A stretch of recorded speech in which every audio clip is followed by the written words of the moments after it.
How did you start out in the film industry?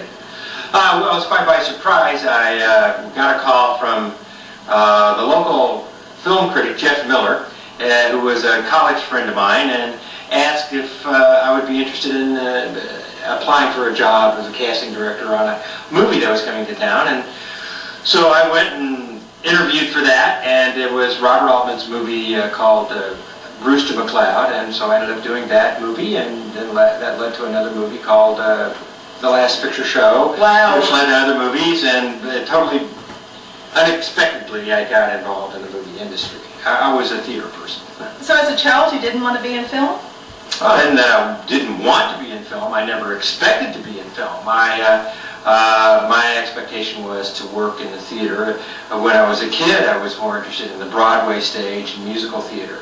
When I got into college, I became more interested in serious drama, and I discovered directing, and once I started directing, then I really preferred doing that.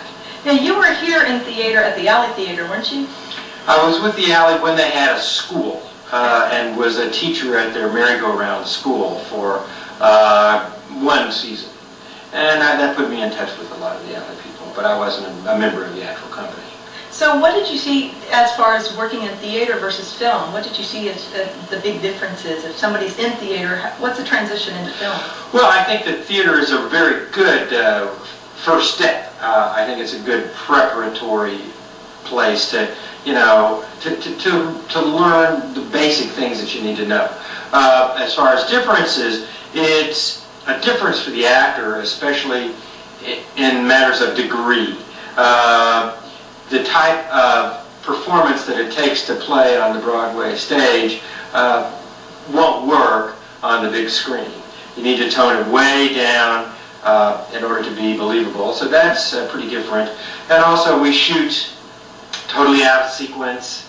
There are advantages. You just have to get it right once, or really good at once. And if the camera's rolling and the sound is going, well, you got it.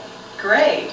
You mentioned casting earlier in this interview. Do you still participate as a casting director? Well, not very much anymore. I tried to make that big step over to being a director. And so the last actual movie that I was casting director on was a movie called Texasville in 1989, a sequel to The Last Picture Show. And since then I've directed one feature film and a bunch of shorts and things like that.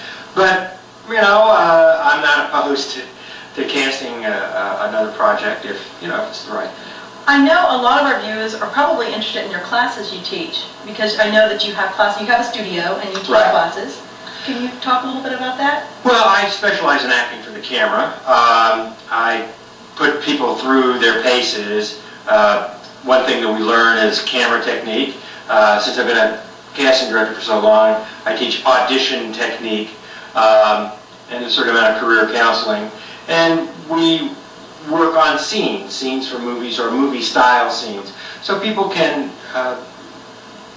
make their mistakes in class instead of on the set, but also learn how it's done, become comfortable with that environment, and learn the tricks. I mean, there are a lot of subtle differences between working on the stage and working in front of the camera, and I just try to get them familiar with that, comfortable, and learn those tricks, and learn how to really bring their talents to bear.